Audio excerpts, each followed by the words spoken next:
So hello guys, কেমন আছো আপনারা সবাই? আশা করি ভালো হবেন, সুস্থ হবেন। তাহলে এই একটা নতুন ব্লগটা করেছি, বেশি তো বড় করিনি, কিন্তু একটা ছোটোটা ব্লগ যদি ভালো লাগে তাহলে লাইক সাবস্ক্রাইব নিশ্চয়ই করো। দেখো, অনেকেই এখন সবাই ভাবে যে পুজোর সময় কোথায় যাব না, তো এই একটা আলাদা ব্যাপার হয় যে কোথায় কোথায় ভালো ভালো যে একটা প্যান্ডেলগুলো হয়, যেটা সবার একটা হয় না হয় একটা কেনাটা শখটা তো সবারই থাকে। তাহলে দেখো, আজকে আমিও একটা নিয়ে চলে এসেছি। এবার জানি না কতটা এটা সবাইকে ভালো লাগবে, কতটা খারাপ সেটা তো বলা যায় না, কিন্তু যদি ভালো লাগে তাহলে একটা সাবস্ক্রাইবটা নিশ্চয়ই আমার এই ভিডিওটাতে করে দেবেন বন্ধুরা।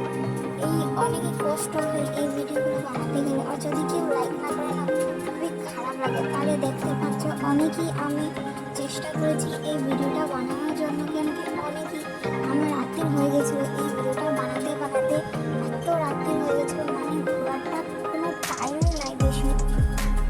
আর মানুষের জন্য যে কপালটা কোন দিকে কীভাবে চলে যায় সেটাই হলো। ভেবেছিলাম কি হয়ে গেলো, কি ভেবেছিলাম যে রাত্রে বেলা একটু বেশি করে না অল্প দোকান দেখো, আর এত ভিড়ের চাপায় সব জায়গায় ট্রাফিক, আর আমরা বারে বারে লাইনে যাচ্ছি। তো লাইনের ভিতরে দাঁড়িয়ে দাঁড়িয়ে তো আমার পা ব্যথা।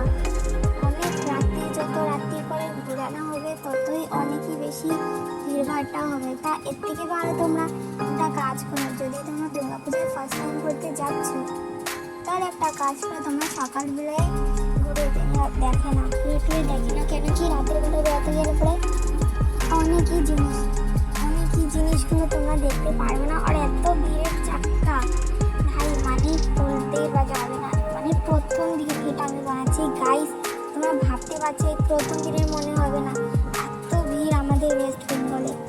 এই একটা প্রচণ্ড ভিড় ভিতরে মানে ট্রাফিকের সামলানোর জন্য পুলিশরা চলে আসছে। এত রাইডিং প্রথম দিন এখন শুরু হয়নি, শুরু হবে 3 দিন আগে।